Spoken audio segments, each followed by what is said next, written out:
Time management, no regrets. Stand by. 3, 2, 1, action.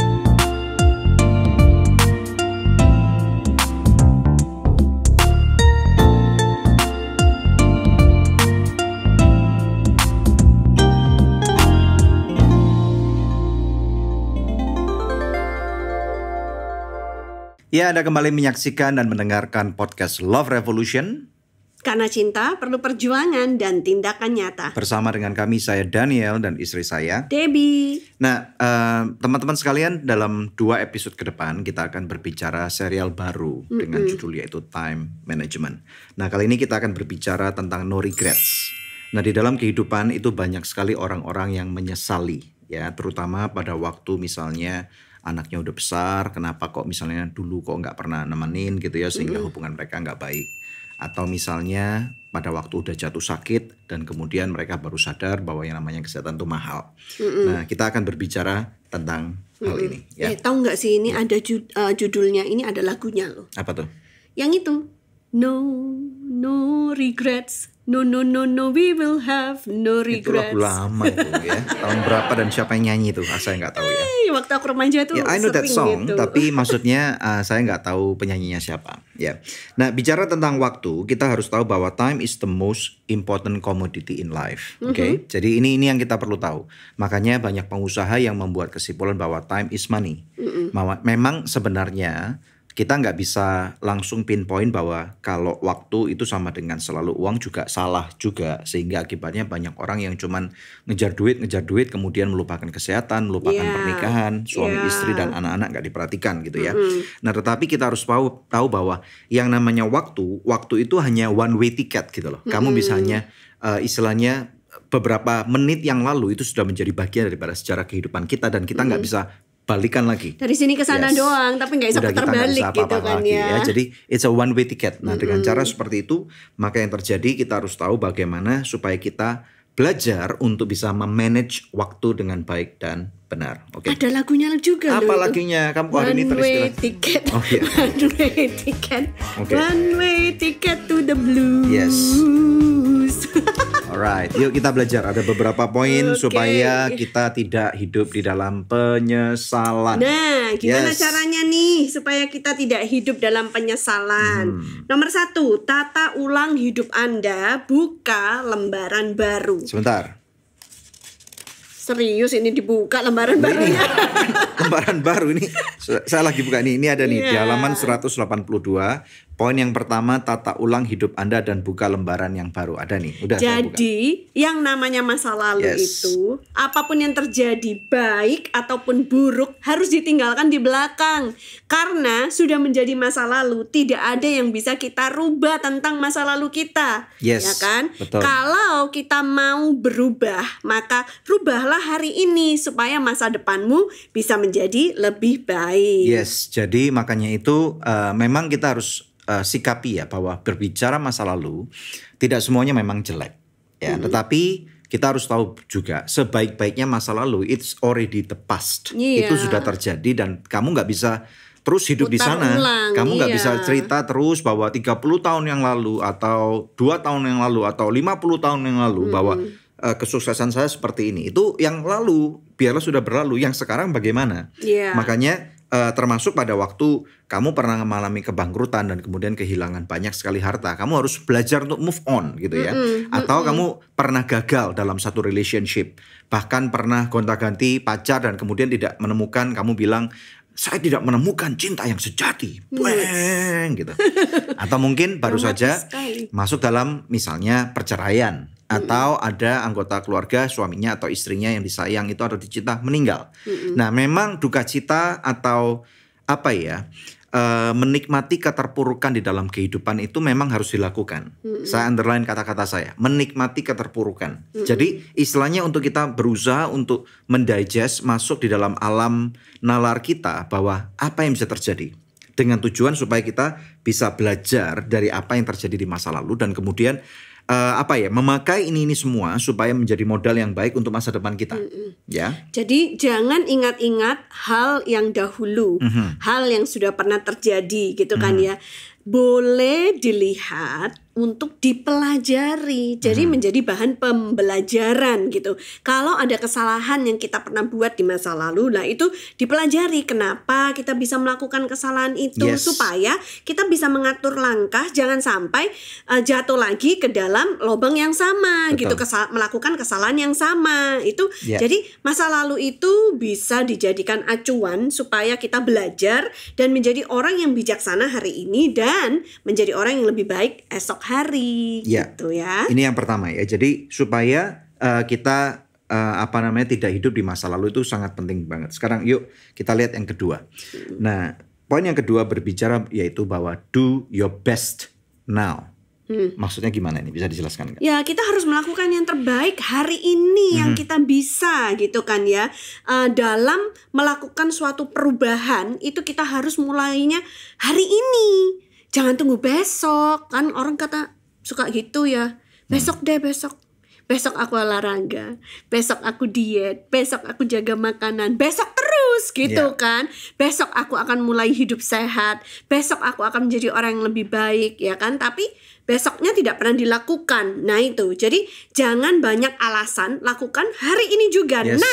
Now is the time to change. Now is the time untuk bisa melakukan perubahan yang berarti. Oke, jadi sekarang adalah waktu yang terbaik untuk masuk dalam perubahan itu. Sekarang now ini ada dalam genggaman kita. Jadi terserah apa yang kita mau lakukan, apakah kita mau berubah ataupun tidak, ataukah kita mau benar-benar in action ataupun hanya omong doang ya. Kemudian sekarang juga now ini adalah waktu di mana pemulihan itu dimulai. Internet tanpa kuota bisa on terus. Nah, now ini berbicara tentang present time ya. Nah, dalam bahasa Inggris present itu artinya hadiah. Jadi kita harus syukuri nih bahwa apa yang kita punya pada saat ini itu adalah dalam tangan kita, ini dalam dalam lingkup yang dapat kita jangkau dan kita bisa lakukan mulai sekarang dari diri kita sendiri. Do your best now.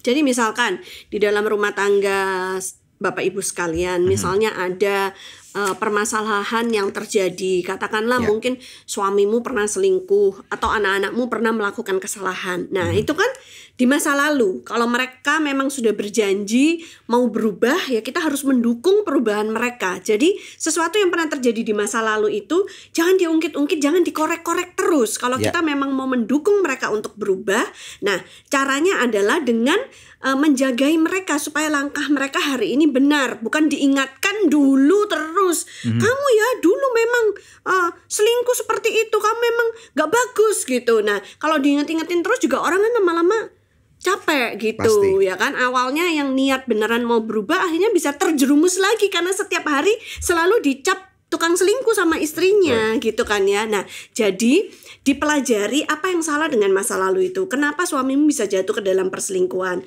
Ya kan, dirundingkan yang enak. Jadi bagaimana aku bisa menjadi penolongmu yang baik, ya kan? Bagaimana aku sebagai istri bisa ngingetin kamu supaya jangan sampai kamu jatuh lagi ke sana. Apa yang aku bisa lakukan, peran apa yang bisa aku mainkan supaya jangan sampai kamu jatuh lagi gitu kan. Lalu setelah itu do your best now. Jadi ini artinya supaya kita bisa memakai waktu yang ada saat ini ya kan untuk melakukan perubahan-perubahan yang berarti. Jadi kalau misalkan suaminya selingkuh karena kurang dapat perhatian istrinya. Biasanya suami-suami gitu apa enggak sih? Enggak lah, itu kan beberapa gini loh. Jadi itu kan stereotyping kalau suami pasti akan seperti itu gitu ya. Nah, biasanya dalam kasus suami yang seperti itu, biasanya alasannya mereka tuh apa? Karena istrinya tidak cukup baik gitu kan? Tidak bisa memuaskan mereka. Menurutku perselingkuhan itu tidak selalu berhubungan dengan langsung berbanding lurus dengan masalah seksual. Walaupun itu bisa salah satu yang cukup krusial. Tetapi yang kedua adalah masalah perhatian juga. Atau mungkin pada waktu mereka masuk dalam pernikahan ada yang namanya kebosanan. Dan kemudian pada waktu mereka bosan, mereka kemudian tidak lagi menemukan gregetnya. Kemudian pada waktu mereka di kantor atau dalam kehidupan sosial, ketemu dengan seorang teman yang baru yang kelihatannya kok exciting, menyenangkan. Kok nggak sama dengan suamiku atau nggak sama dengan istriku gitu ya. Jadi yang terjadi mereka mencoba ranah baru ini karena apa? mereka mencoba untuk mengeksplorasi hubungan yang tidak sehat itu hanya dimulai dengan misalnya curhat-curhatan, tukar nomor handphone, kemudian saling chatting dan kemudian ketawa-ketawa dan kok asik banget gitu ya. Nah, kemudian kalau tidak tahu batasnya maka akan masuk dalam kehancuran rumah tangga. Nah, misalkan itu sudah pernah terjadi di masa lalu, jadi sekarang bagaimana untuk tahap pemulihan mereka supaya istri bisa membantu suaminya jangan sampai terjebak lagi masuk dalam ranah yang seperti itu. Dalam time management ini tentunya tadi kita udah belajar tuh, kita nggak usah hidup dalam masa lalu. Kemudian yang kedua sekarang do your best now, jangan tunda-tunda untuk misalnya menjadi seorang suami yang lebih peduli kepada istrinya atau istri yang lebih peduli kepada suaminya, dan kemudian cari konselor sehingga pada waktu sesi-sesi counseling ini maka kamu akan bisa di coaching atau bisa dilatih bagaimana mengambil keputusan-keputusan yang tepat gitu ya. Jadi jangan tunda, now sekarang lakukan perubahan itu. Atau mulai mendengarkan masukan-masukan dari suaminya. Kalau misalnya dalam kasus ini suami yang berselingkuh gitu kan, biasanya suami itu pasti punya daftar ketidakpuasan dia. Nah, selama ini mungkin sebagai istri ibu sudah brush it off gitu. Enggak lah, enggak ada masalah kayak gini, enggak mau denger gitu kan. Nah, sekarang mungkin waktunya untuk didengarkan. Semestinya itu apa yang menjadi unek-unek suami, sehingga apa yang tidak dia dapatkan di rumah sehingga dia harus cari di luar. Kan gitu. Nah, kalau kita sudah bisa menemukan jawabannya, maka kita sudah bisa mulai melakukan perubahan-perubahan di dalam rumah tangga kita, ya kan? Seperti itu maksudnya ya. Sekarang mari kita masuk daripada poin yang ketiga. Nah, tentunya yang ketiga ini adalah berserah kepada Tuhan. Nah, berserah kepada Tuhan ini artinya bukan berarti kita cuman istilahnya tutup mata dan kemudian biarlah Tuhan yang menentukan. Nggak bisa gitu juga. Karena sebagai manusia Tuhan juga sudah memberikan kuasa kepada kita untuk menjadi orang yang lebih berhikmat. Kemudian kita bisa belajar daripada kesalahan dan yang lain-lain. Nah, berserah kepada Tuhan ini maksudnya do your best. Nanti Tuhan akan do the rest. Ya, betul. Nah, dalam topik daripada poin yang ketiga ini kita tahu bahwa ada di dalam kehidupan ini semestinya gini loh. Ada satu mesin waktu. Alangkah baiknya kalau kita punya mesin waktu untuk kita bisa balik 5 tahun yang lalu atau misalnya 1 tahun yang lalu atau 10 tahun yang lalu sehingga kita bisa belajar untuk memperbaiki kesalahan-kesalahan kita. Kalau misalnya ada mesin waktu beneran ya, kamu ingin balik ke tahun berapa? Waduh, ini harus mikir nih ya. Tahun berapa ya? Mungkin ada fase-fase kehidupan saya yang mungkin aku pernah gagal, mungkin aku akan balik ke sana dan kemudian berusaha untuk memperbaiki. Nah, tapi kayaknya kita harus beruntung karena Tuhan tidak pernah mengizinkan kita untuk punya mesin waktu. Kenapa karena beruntung? Ini akan merubah alternate reality. Kok kayak di film? Ya, kayak di film, kayak di Marvel kan ya. Nah, jadi kalau ada alternate reality yang berubah, nanti kan aku nggak ketemu kamu gitu ya. Iya, terus gimana? Kan repot juga gitu ya kalau misalnya kita nggak saling ketemu. Ya, anak-anak kita gimana? Nanti mungkin belum tentu punya anak-anak ini gitu. Kan gimana kita nggak bisa ketemu Angel, nggak bisa ketemu James karena mungkin mereka jadi anak orang lain atau mungkin anak kita anak yang berbeda gitu. Iya, betul. Makanya di dalam time machine yang kita punya ini cuman one way, oke? Bahwa kita menuju ke masa depan. Coba bayangkan, kira-kira sekarang recording ini dibuat di tahun 2022. Yuk, let's think about 10 years ahead from now. 2032. Apa yang kamu mau lihat di dalam dirimu 10 tahun dari sekarang? Nah, di dalam konsep untuk kita do your best now dan kemudian berserah kepada Tuhan, marilah kita memproyeksikan dulu. Ini selaras dengan apa yang kita udah bahas beberapa episode yang kemarin tentang visi. Kita udah terima visinya daripada Tuhan. Berarti let's say visi 10 tahun ke depan daripada Tuhan. Nah, kita tangkap, persiapkan diri kamu. Apa yang kamu mau lihat nih? Kamu gak puas dengan misalnya kesehatan kamu, do your best now. Untuk 10 tahun kemudian kamu berinisiasi, aku mau punya kesehatan yang seperti ini. Aku gak puas dengan pernikahanku karena aku ribut terus dengan suami atau istriku. Perceraian bukan jalan keluar, tapi picture it, visualize it. Di tahun 2032 bahwa pernikahanku akan menjadi seperti ini, tetapi aku akan mau berubah menjadi suami yang lebih baik, istri yang lebih baik dengan cara seperti ini. Aku lagi siapkan. Aku mau anak-anakku misalnya mempunyai kesehatan yang baik, kepintaran yang baik, mereka punya pekerjaan yang baik dipakai oleh Tuhan. Persiapkan mulai daripada sekarang, ya. Keuangan kita juga sama. 10 tahun yang kemudian kita maunya jadi seperti apa? Yuk kita bangun sekarang. Nah, dengan cara seperti ini, maka kita itu hidup tidak lagi akan asal-asalan. Internet tanpa kuota bisa on terus. Kita akan hidup dengan prudent, berhati-hati dengan sikap yang baik, dengan Karena punya sikap yang alert. tujuan ya. Yes. Punya suatu tujuan untuk dicapai 10 Yes. tahun dari sekarang. Betul, Itu maksudnya betul, ya. betul. Karena kalau perusahaan-perusahaan kan biasanya gitu ya. Mereka selalu punya rencana, Yes. rencana jangka pendek, rencana jangka menengah, dan rencana jangka panjang. Kalau 10 tahun ini termasuk apa? Menengah kali ya. Menengah atau mungkin bisa juga dibilang panjang ya, karena istilahnya kita 10 tahun itu memang perlu waktu yang cukup lama tuh. Satu generasi kalau zaman sekarang Satu kira-kira dekade. 20 tahun. Berarti ini setengah daripada generasi. Iya. Kalau misalnya anak kamu sekarang masih digendong, masih bayi umur 1 bulan atau 1 tahun, berarti nanti mereka umur 10 tahun atau 11 tahun. Iya. Anak kami yang umur 12 tahun nanti 10 tahun lagi akan berumur 22 tahun. Wih, Imagine udah that, lulus ya. kuliah. Jadi ini dengan cara berpikir seperti ini, kita nggak menghadapi masa depan dengan awur-awuran atau dengan ya Kue sera-sera. kue sera. Kok jadi Terus kamu yang nyanyi sekarang? apa tuh? Whatever will be, will be. Nah, tapi kita berencana untuk membangun dengan sikap yang benar. Ini sangat penting sekali di dalam kehidupan kita ya.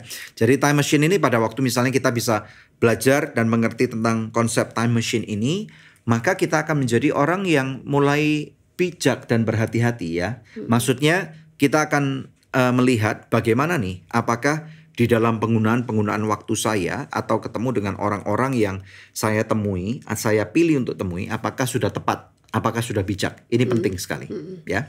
Ya, jadi kalau kita bisa mengimajinasikan mesin waktu ini tentunya menarik juga gitu ya, karena kita akan tahu bagaimana menghargai waktu yang ada. Yes, supaya exactly. kita tidak menyia-nyiakan waktu yang ada ini ya, karena hari ini perlu digunakan supaya apa? Supaya apa yang kita visualisasikan itu akan dapat terwujud 10 tahun dari sekarang. That's Pemerintah pun punya itu ya, dan ya rencana kerja yang seperti itu ya. Yes, rencana 5 tahunan, rencana kerja 10 tahunan dan yang lain-lain. Nah, ya. kenapa kalau dalam dunia korporat, pemerintahan itu dilakukan perencanaan yang demikian matang ya. Bapak Ibu mungkin sebagai CEO, sebagai direktur sebuah perusahaan, keren sekali kalau memimpin meeting di perusahaannya, tempat Anda bekerja, itu bisa mengatur waktu dengan sebaik-baiknya, membuat perencanaan seperti ini.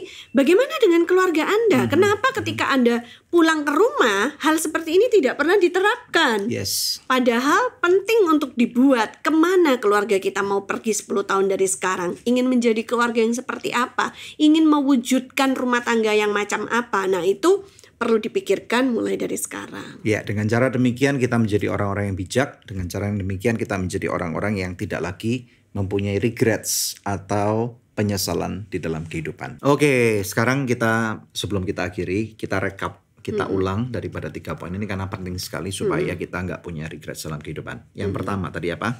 Yang pertama, tata ulang hidup Anda, buka lembaran yang baru. Ingat bahwa pada waktu kamu noleh ke masa lalu, kamu nggak bisa melihat masa depan. Di mobil ada 3 spion, ya, spion kiri kanan dan kemudian rear view mirror atau spion yang belakang.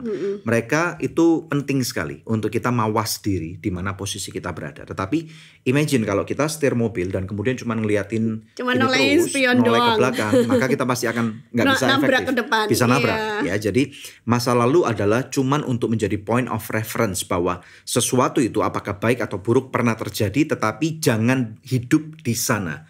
Move on. Sedangkan kalau ngomong kaca mobil, kaca yang di Yes. depan itu kan paling Windshield. gede gitu, Yes, windshield itu kacanya ya. lebih gede, ya. Artinya memang harus memandang ke depan lebih daripada memandang masa lalu. Kalau masa lalu ngelirik-ngelirik aja sebagai point of reference Point of gitu reference ya. Kemudian yang kedua, ya ini do your best now. Jadi jangan menunda. Orang yang menunda untuk memperbaiki kesalahan bahkan itu tidak akan tidak akan membantu untuk menghasilkan hasil yang terbaik di dalam kehidupannya. Tetapi action plan harus segera dilakukan, jangan cuma berencana tetapi just do it. Nomor 3. Berserah kepada Tuhan. Yes, berserah kepada Tuhan sekali lagi bukan berarti kamu cuma rebahan, tiduran dan tanpa melakukan sesuatu. Ada bagian Tuhan yang kita percaya. Kami sangat percaya ada satu kata-kata yaitu favor atau perkenanan. Ya. Di dalam favor ini sesuatu yang luar biasa banget bahwa kamu bisa kerja keras. Kerja keras rata-rata satu hari misalnya antara 6 sampai 8 jam. That's it ya. Kalau kamu lakukan lebih berarti masuk dalam lembur.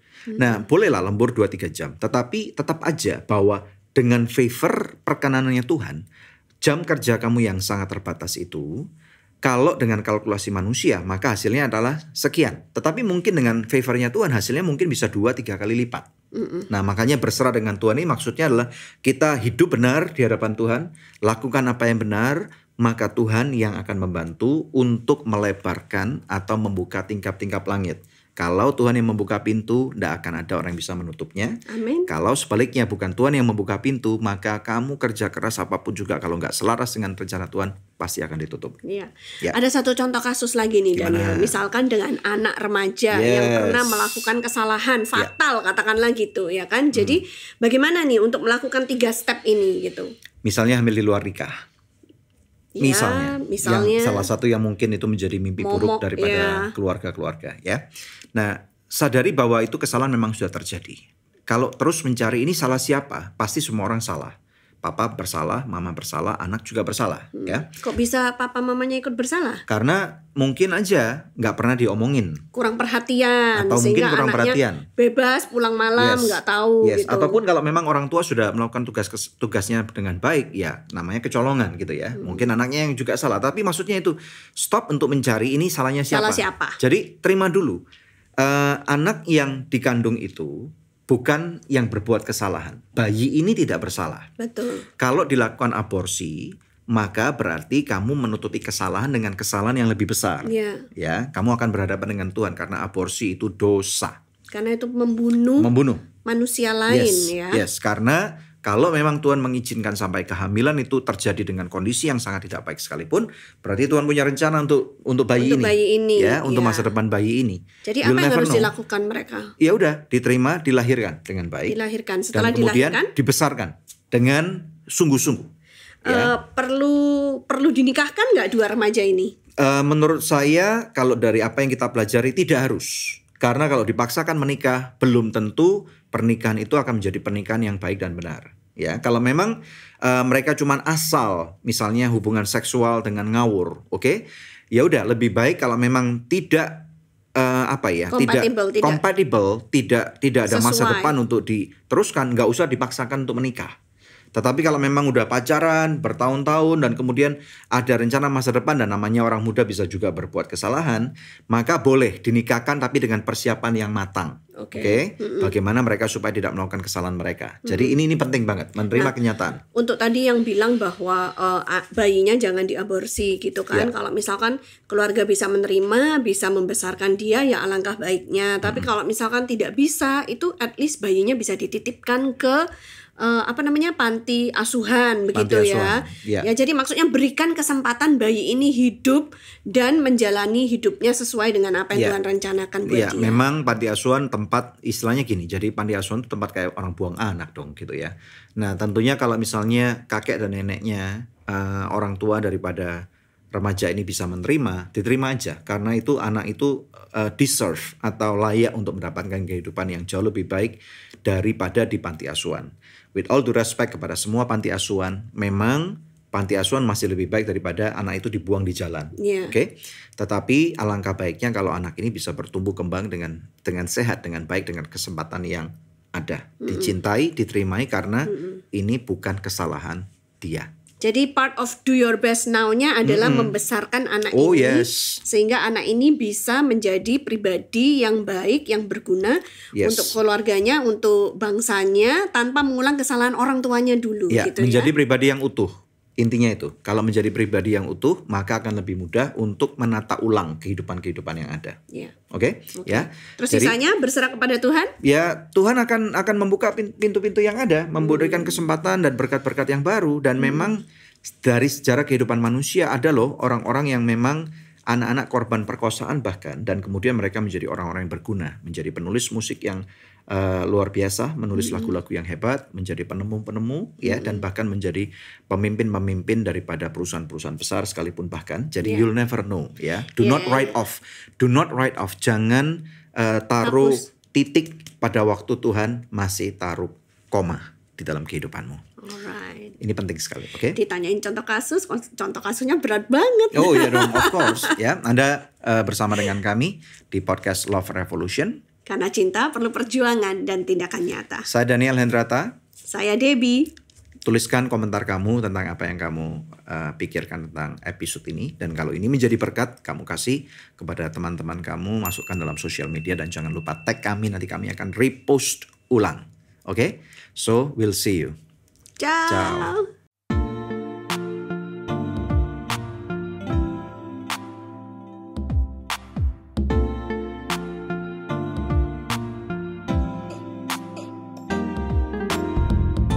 Terima kasih sudah tune in di podcast Love Revolution. Kalau kamu ngerasa feel-nya dapet banget nih sama konten ini, langsung aja bisa share di sosmed kamu. Dan jangan lupa untuk tag dan juga follow Instagram Daniel Hendrata dan juga Debbie Katarina.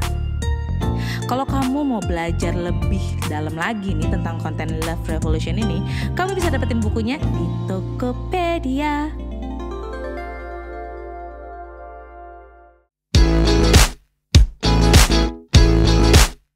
Aku sampai kadang-kadang takut kalau misalnya aku jadi orang kaya gitu, misalnya uangku banyak, jutaan dolar. Terus kemudian kira-kira kalau cari istri gimana ya? Istri ini nanti bener gak ya cinta sama aku? Atau karena cinta sama uangku? I was thinking like that.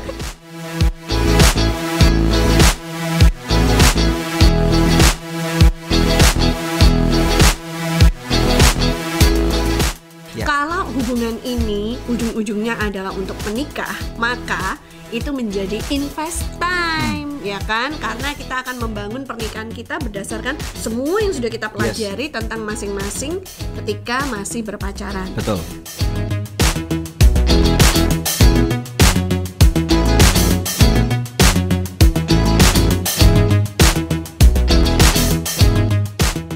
Kamu gunakan waktu 8 jam untuk main-main.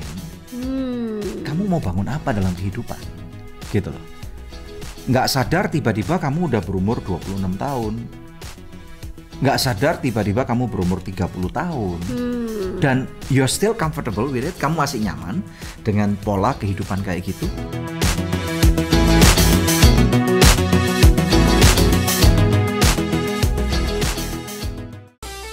Internet tanpa kuota bisa on terus.